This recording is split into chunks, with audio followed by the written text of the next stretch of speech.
Today we're going to install this Evap Purge valve on this 2014 Chevy Silverado.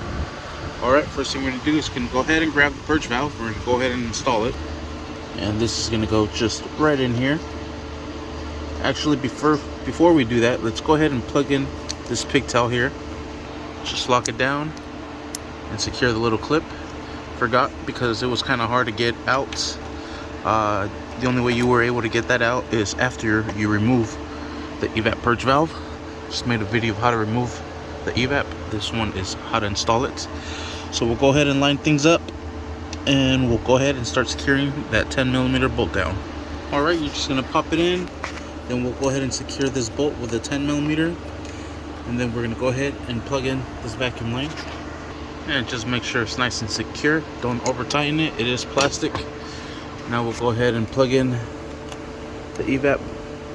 There it goes. Just make sure it clips into place. Then we're going to go ahead and put in the air intake box that I have sitting right over here. And that's just going to drop in. We're going to go ahead and line that up. We're going to line this one up as well. And work them both in there.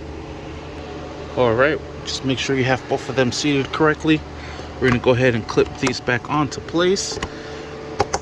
And then we're going to go ahead and secure these down with an 8mm or a flathead. And just make sure you secure both of them down. We're going to go ahead and connect our negative cable back on. We're going to use a size 10mm to secure this down. There it is, size 10. And just make sure it's nice and tight. There it is, nice and secured. And we are set. And that is how you change the Evap Purge solenoid on this 2014 Chevy Silverado. Thank you for watching. Please like and subscribe.